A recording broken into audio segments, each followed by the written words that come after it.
अयोध्या पर लगा 500 सालों का कलंक आज पूरी तरीके से मिटा दिया गया। जब धर्म ध्वजा को प्रधानमंत्री नरेंद्र मोदी ने राम मंदिर पर स्थापित किया तो मंदिर संपूर्ण हो गया। इस मौके पर पीएम मोदी के साथ सीएम योगी, मोहन भागवत और 7,000 से ज्यादा जो आमंत्रित मेहमान थे वो मौजूद रहे। देखा जाए तो आज का जो कार्यक्रम रहा कई मायनों में बेहद खास रहा, क्योंकि इस कार्यक्रम के माध्यम से सनातन का जो एक मैसेज था पूरी दुनिया में गया। आज अयोध्या नगरी भारत की सांस्कृतिक चेतना के एक और उत्कर्ष बिंदु की साक्षी बन रही है।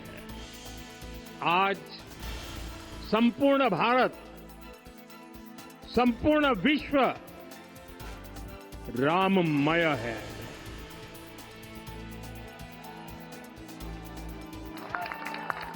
हर राम भक्त के हृदय में अद्वितीय संतोष है, असीम कृतज्ञता है, अपार अलौकिक आनंद है।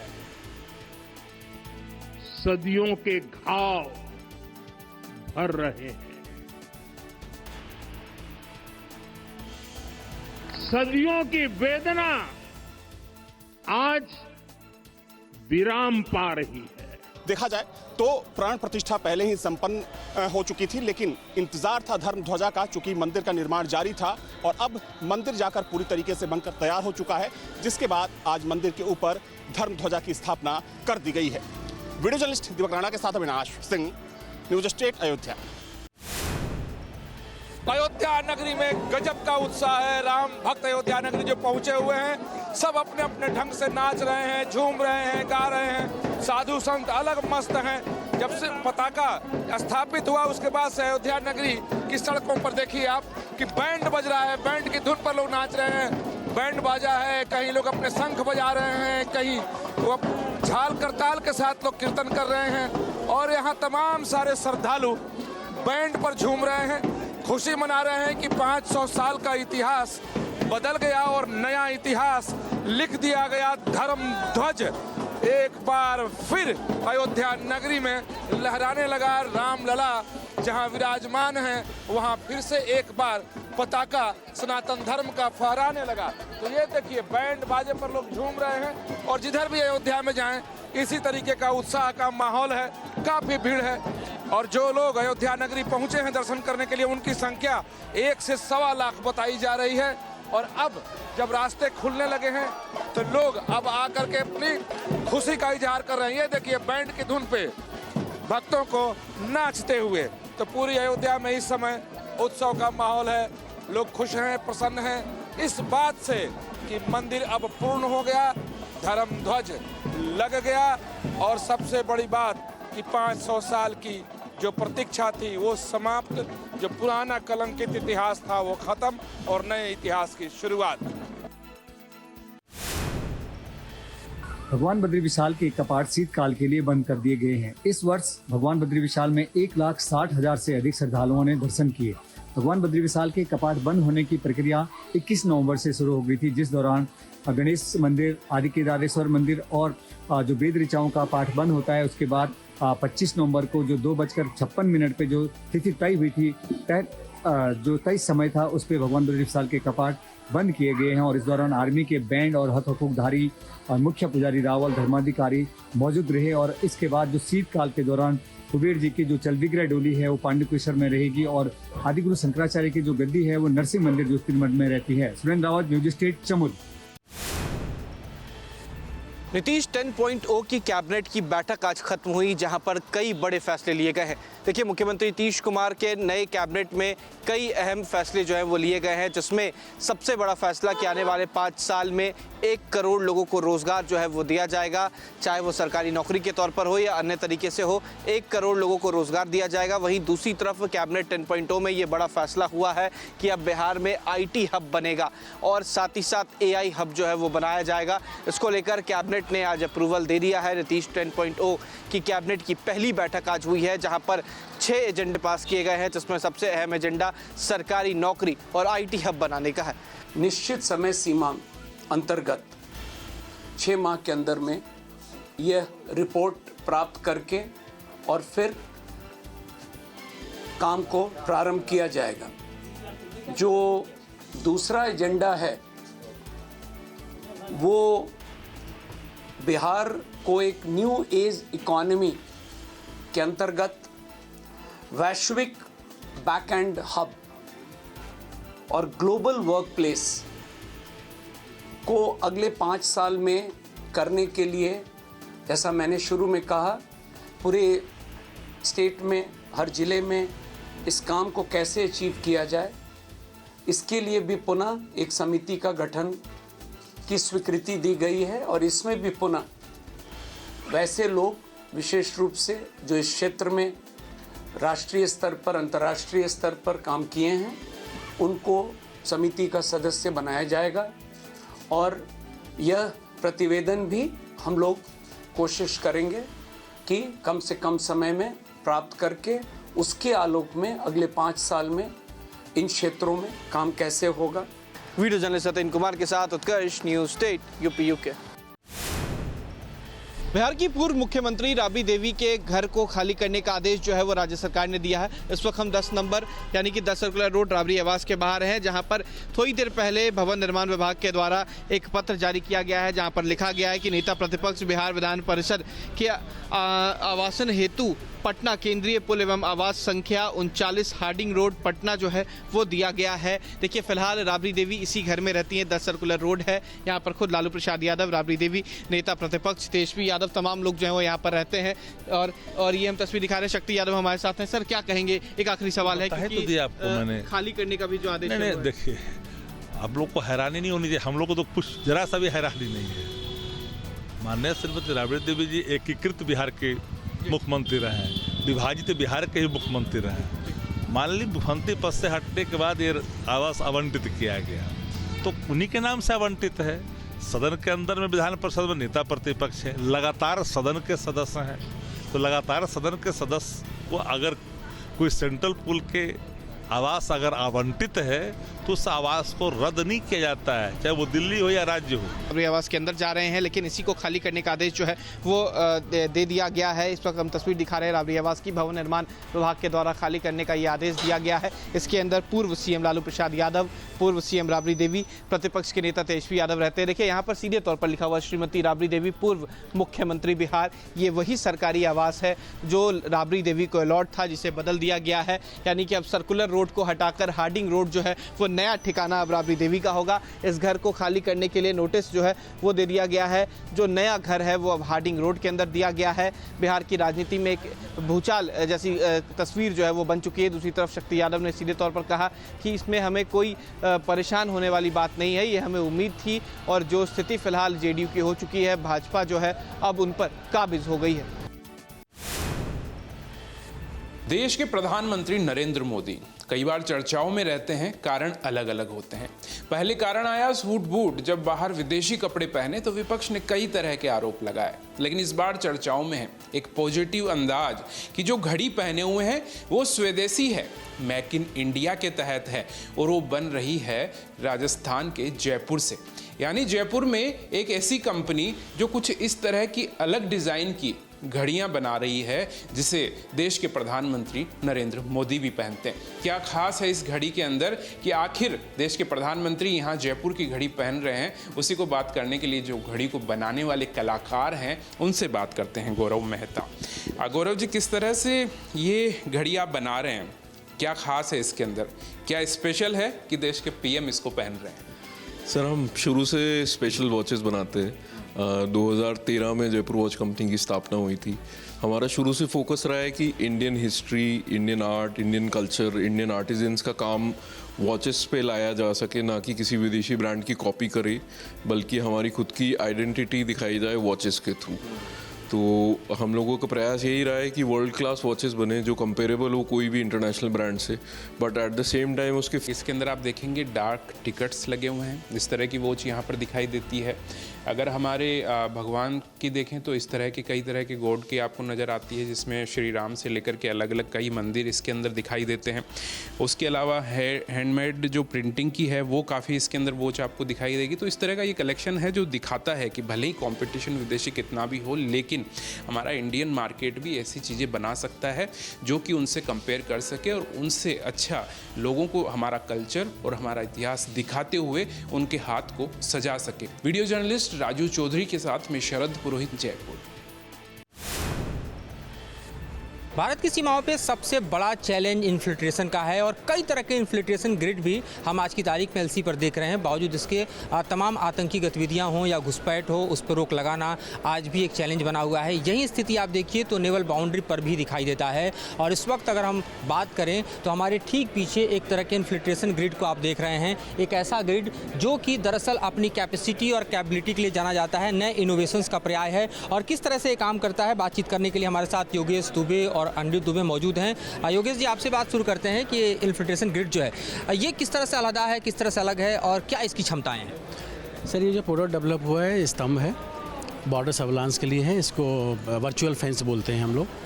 और इसमें आप देखेंगे कि 2 रडार लगा हुआ है, 3 कैमरे हैं और वो थर्मल एंड इमेजिंग कैमरा है। और इसमें एक्चुअली जो सबसे बड़ी जो खासियत है वो ये है कि इसका जो रेंज है 2 किलोमीटर वहाँ से डिटेक्ट करता है। और डिफरेंट टेरेन जो आपका कश्मीर है, लद्दाख है या नॉर्थ ईस्ट है, जहाँ पे हमारे लिए बहुत बड़ी मुश्किल हो रही है हमारी फोर्सेस के लिए बॉर्डर सर्विलांस की, तो वहाँ पे इसको यूज़ किया सकता है। हमको जो RCS का कॉन्ट्रैक्ट नेवी से मिला था उसका रडार का ऑलरेडी इसमें हमने डेमोन्स्ट्रेट किया है। उससे आगे क्या कर सकते हैं वो हमने स्तंभ में डेवलप किया है इसको। और इसका मेन जो उद्देश्य है वो ये है कि हमारे जो दुश्मन देशों के ड्रोन हैं उनको डिटेक्ट करना और डिफ्यूज़ करना। ये जो है hand held under water vision system है, बट इसका विजन के अलावा ये काफ़ी चीज़ें और भी करता है। तो यहाँ पे इसका सोनार लगा हुआ है, हमारा इंटीग्रेटेड लाइटिंग है, डुअल कैमरास हैं और बाथोमेट्री सेंसर्स हैं। और इसमें मेटल डिटेक्टर भी जो हमने ये अपने आप में अंडर वाटर ग्रिड की तरह काम कर रहा है। जी, ये पूरा आपका ये पहले इस प्रोडक्ट के बनने के पहले आपको कई सारे अलग अलग प्रोडक्ट्स की ज़रूरत पड़ती थी। ये अब एक सिंगल ड्राइवर ऑपरेटेड डिवाइस हो गया है। तो यानी ज़मीन के ऊपर और पानी के नीचे दोनों तरफ जो है आज की तारीख में इन्फिल्ट्रेशन का जो चैलेंज है उसको हम टैकल करने के लिए तैयार हैं। कि आप दुश्मन पर कितनी पार की नज़र रख सकते हैं, कितना टाइमली उसको डिटेक्ट कर सकते हैं, आपका सर्विलांस सिस्टम कितना बेहतर है, आपके इन्फिल्ट्रेशन ग्रिड कितने बेहतर काम कर रहे हैं, पानी के भीतर भी दरअसल अगर दुश्मन किसी भी तरह का हरकत कर रहा है तो उस पर कितनी बेहतर तरीके से आपकी निगरानी है। राजधानी दिल्ली में पहली बार हॉट एयर बलून का ट्रायल किया जा रहा है। इस समय हम बांसेरा पार्क में मौजूद हैं और यहाँ की तस्वीर आपको दिखा रहे हैं। तस्वीरों में आप देख सकते हैं कि इस समय हॉट एयर बलून का ट्रायल किया जा रहा है। इस समय अगर हम बताएं तो इसकी जो अधिकतम क्षमता है ऊपर जाने की वो लगभग 100 से लेकर 150 फुट तक है। और इसमें एक साथ लगभग 6 लोग आ सकते हैं, जिसमें 1 पायलट और 5 लोग जो है वो रह सकते हैं अंदर। दिल्ली के उपराज्यपाल वी के सक्सेना जो हैं वो यहाँ पर पहुँचे हुए हैं, जो कि ट्रायल को खुद मॉनिटर कर रहे हैं यहाँ पर। और साथ में अगर ये ट्रायल जो है वो सफल रहता है और अगर हम कहें तो जिस तरीके से ट्रायल की तैयारियाँ की जा रही हैं उसको मॉनिटर भी उपराज्यपाल खुद ही कर रहे हैं। अगर ये ट्रायल सक्सेसफुल होता है तो उसके बाद ये दिल्ली वासियों के लिए जो है ओपन कर दिया जाएगा और उसके बाद दिल्ली के लोग जो हैं वो बांसेरा पार्क आ सकते हैं और हॉट एयर बलून में जा सकते हैं, ऊंचाई से दिल्ली को देख सकते हैं। और इसकी तैयारियाँ जो है वो की जा रही हैं। लगभग 150 फुट की ऊंचाई मतलब अधिकतम जो अभी फिलहाल इसकी रखी गई है। और इसके साथ साथ 6 लोग जो हैं अंदर बैठ सकते हैं, जिसमें 1 पायलट मौजूद होगा और बाकी 5 लोग जो हैं वो सफ़र कर सकते हैं।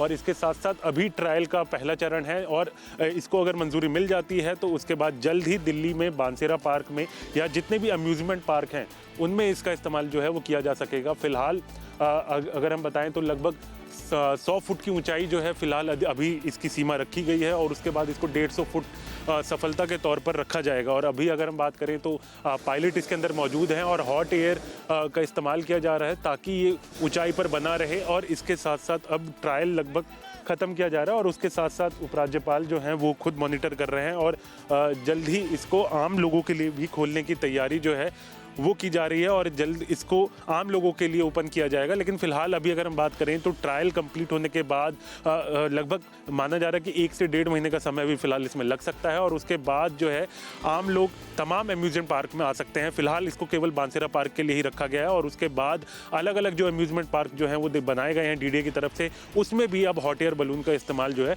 वो किया जा सकेगा।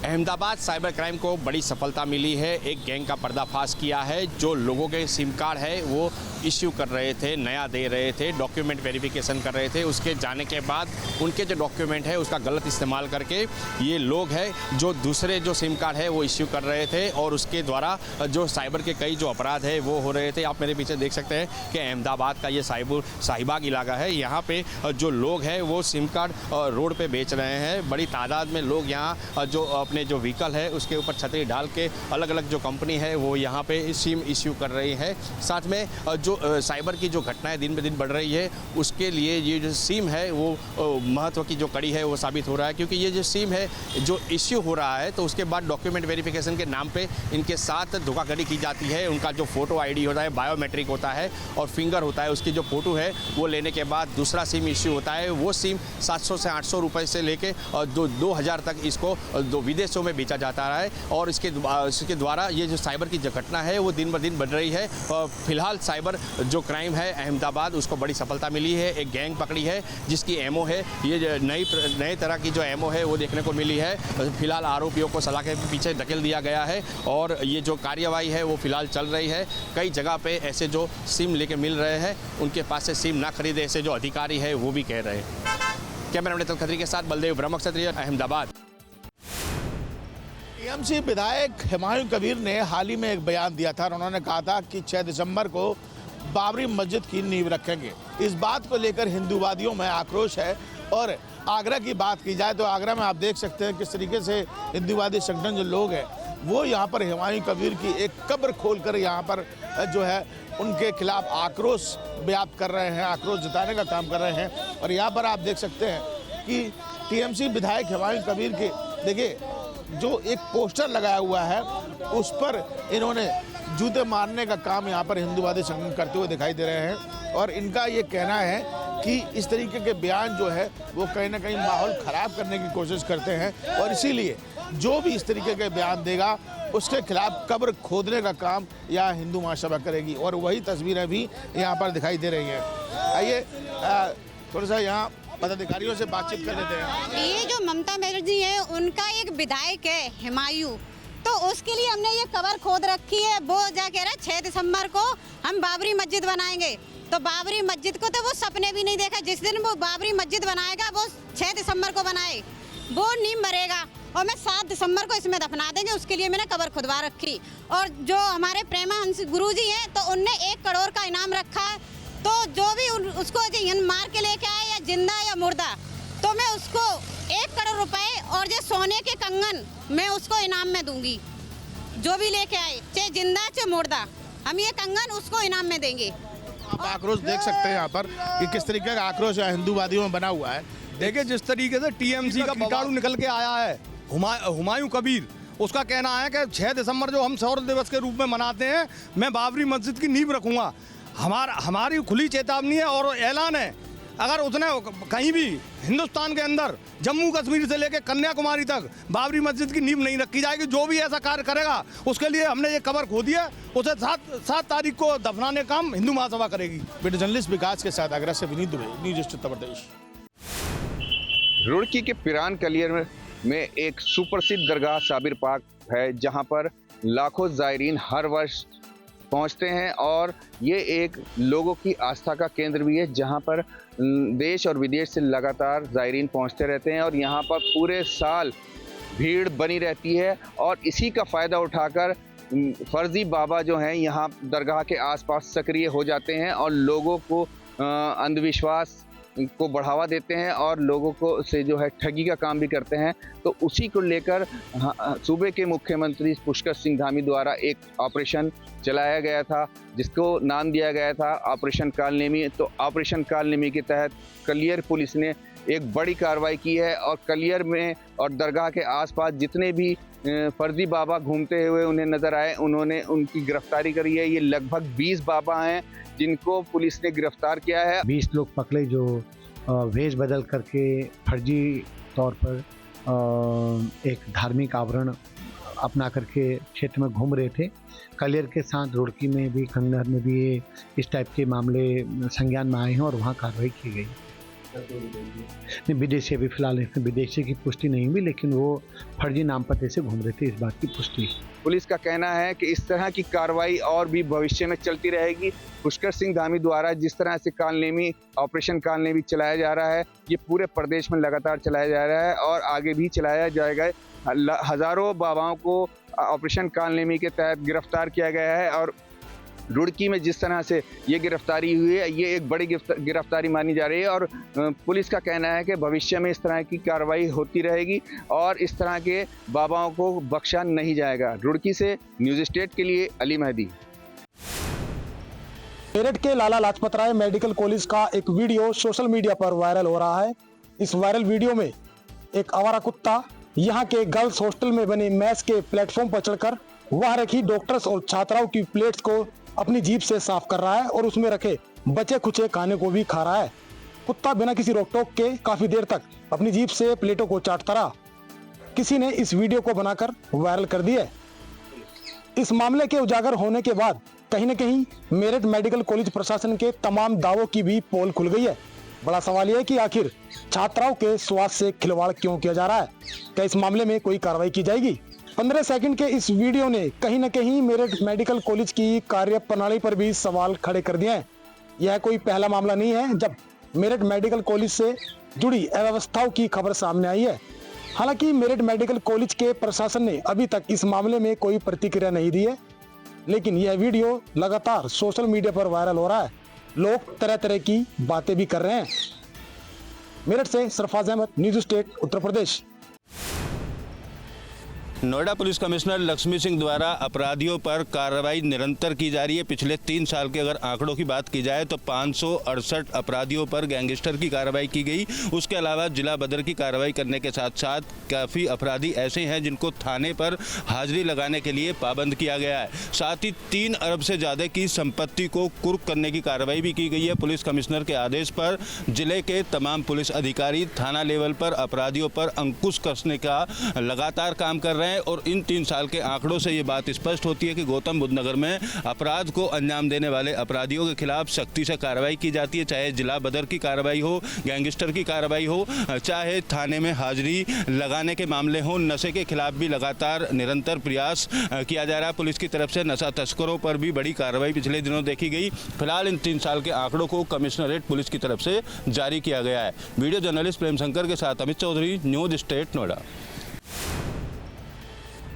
टमाटर के दाम आसमान छूते हुए नजर आ रहे हैं। 60 रुपये से लेकर 70 रुपये और 70 रुपये से लेकर 80 रुपये किलो तक टमाटर सब्जी मंडी में बिकता हुआ नजर आ रहा है। लोग जिसके लिए लाल रंग के टमाटर को रसोई की शान कहते थे, वो अब रसोई के अंदर फीकी पड़ी है। महिलाएं मसाले छोड़ के टमाटर बचाने की कोशिश कर रही हैं, क्योंकि सब्जी का जो स्वाद है वो अब किचन से ख़त्म होता नजर जा रहा है। तमाम लोग यहाँ पर मंडी के अंदर में टमाटर की खरीदारी करने के लिए आए हुए हैं। टमाटर के व्यापारी हैं, उनसे बातचीत करेंगे कितना असर टमाटर की जो ख़ास तौर से बिक्री है उस पर पड़ा है। क्या ज़्यादा बिक रहा है या कम बिक रहा है और कितना खास असर देखने को मिल रहा है। भाई क्या नाम है आपका? मेरा नाम इमरान। इमरान भाई बताओ, ये बताइए कि जो टमाटर है ख़ास तौर से ज़्यादा बिक रहा है, कम बिक रहा है, क्या रेट चल रहा है? टमाटर जो है ना तो सेल नहीं है, माल तो पीछे महंगे ही हैं और अब यहाँ भी महंगा ही है, पर जो बिक्री नहीं है। गरीब आदमी क्या करेगा, आधे किलो की बजाय 250 ग्राम खाएगा, तो इसलिए सेल नहीं है। टमाटर 4 ही लेने हैं क्या आप हाथ में? नहीं, 4 नहीं लेने, शादी है, लेकिन क्या करें, जो बता रहे हैं उससे भी कम लेना पड़ रहा है महंगाई की वजह से। क्या करें? कितने रुपए किलो ले रहे हैं टमाटर? 300 रुपये दड़ी बता रहे हैं। 60 रुपये किलो? 60 रुपये किलो। तो आगे क्या सोचा है, फिर कैसे खाएंगे टमाटर? क्या करें, मजबूरी में करना तो पड़ेगा। जब 10 किलो ले रहे वो 5 किलो में गुजारा करेंगे। ऐसे तो सब्जी का स्वाद खत्म हो जाएगा। स्वाद खत्म हो जाए उससे क्या करें फिर? भाई सरकार का स्वाद खत्म नहीं होना चाहिए। आम लोग के असर पड़ रहा है, सरकार पे कोई फर्क नहीं पड़ रहा है। वो तो वोट के टाइम पे बोलते हैं कि हम ये कर देंगे, वो कर देंगे, समझे, बाकी फिर कोई किसी को नहीं पूछता है। लोग महंगाई का असर बता रहे हैं और सरकार को कोसते हुए नजर आ रहे हैं। वीडियो जर्नलिस्ट संदीप के साथ सैयद वस अली, दिल्ली। इथियोपिया के हेली गुब्बी ज्वालामुखी के 10,000 साल बाद फटने से उठी राख सोमवार रात करीब 11 बजे दिल्ली एनसीआर तक पहुंच गई। यह राख लाल सागर पार करते हुए 130 किलोमीटर प्रति घंटे की रफ्तार से भारत आई। मौसम विभाग के मुताबिक आसमान कुछ समय धुंधला दिखाई दे सकता है। हालांकि तापमान में थोड़ा बढ़ाव और बढ़ती हुई संकेत भी मिल सकते हैं, लेकिन हवा की गुणवत्ता पर ज़्यादा असर नहीं पड़ेगा क्योंकि राख ऊंचाई पर है।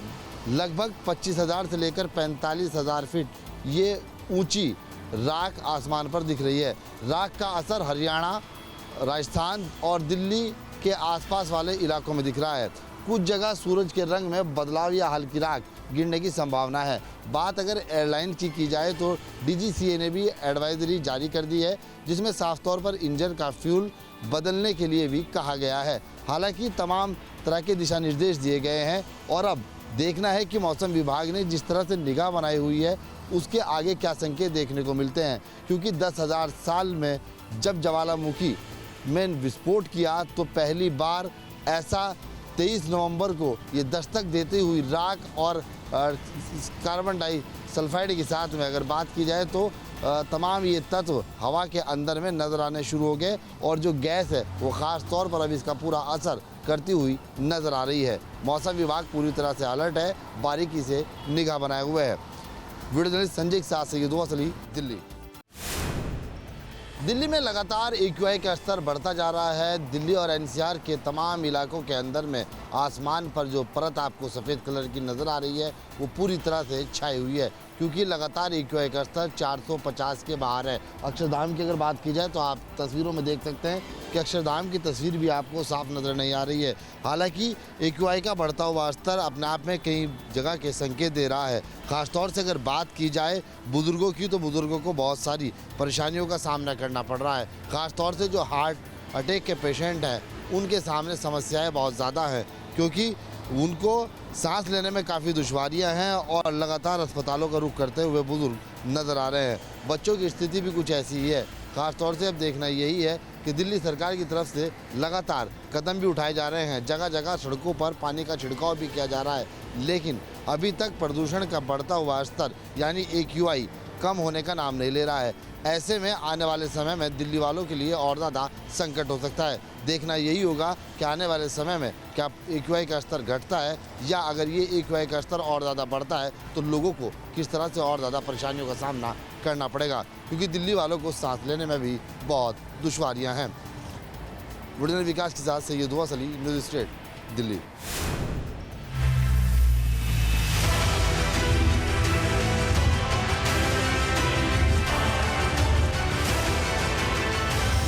जहाँ भक्ति है हर शब्द में, कथाओं में छुपे हैं दिव्य रहस्य और ज्योतिष देता है जीवन को दिशा। धर्म से जुड़ी हर बातों को जानने के लिए हमारे चैनल स्तुति को सब्सक्राइब करें।